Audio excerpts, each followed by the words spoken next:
Bonjour à toutes et à tous et bienvenue dans ce deuxième thème du programme d'histoire de seconde consacré au XVe et au XVIe siècle, période qui connaît notamment un temps de mutation intellectuelle important pour l'Europe. Si 1453 marque la fin de l'Empire byzantin, à la même période, Johannes Gutenberg met au point une machine permettant d'imprimer plusieurs exemplaires de la Bible. Cela marque le début d'une nouvelle période intellectuelle et artistique.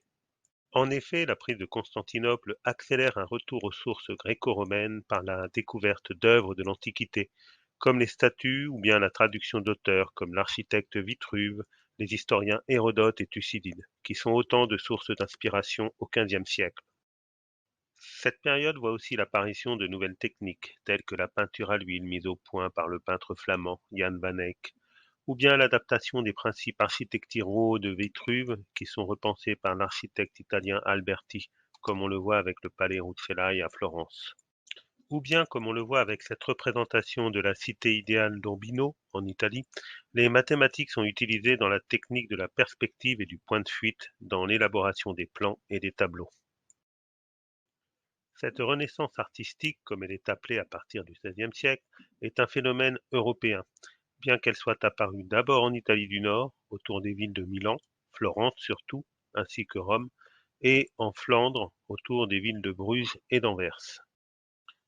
Il faut souligner le rôle essentiel joué par les princes italiens, comme ceux des familles Médicis à Florence, ou bien de la famille Sforza à Milan, ou bien encore le rôle des papes et des rois dans la diffusion de ce courant artistique, dans un contexte de tension et de guerre où l'art est au service du pouvoir.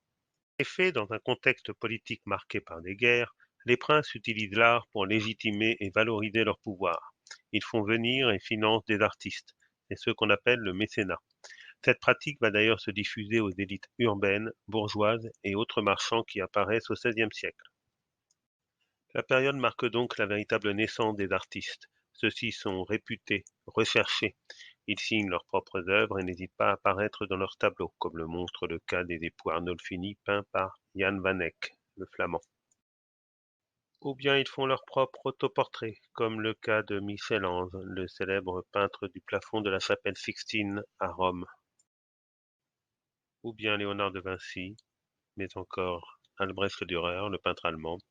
Ou bien encore Raphaël, dont la fresque célèbre, l'École d'Athènes, symbolise tout à la fois le retour à l'Antiquité, la renaissance artistique, mais aussi l'humanisme du début du XVIe siècle.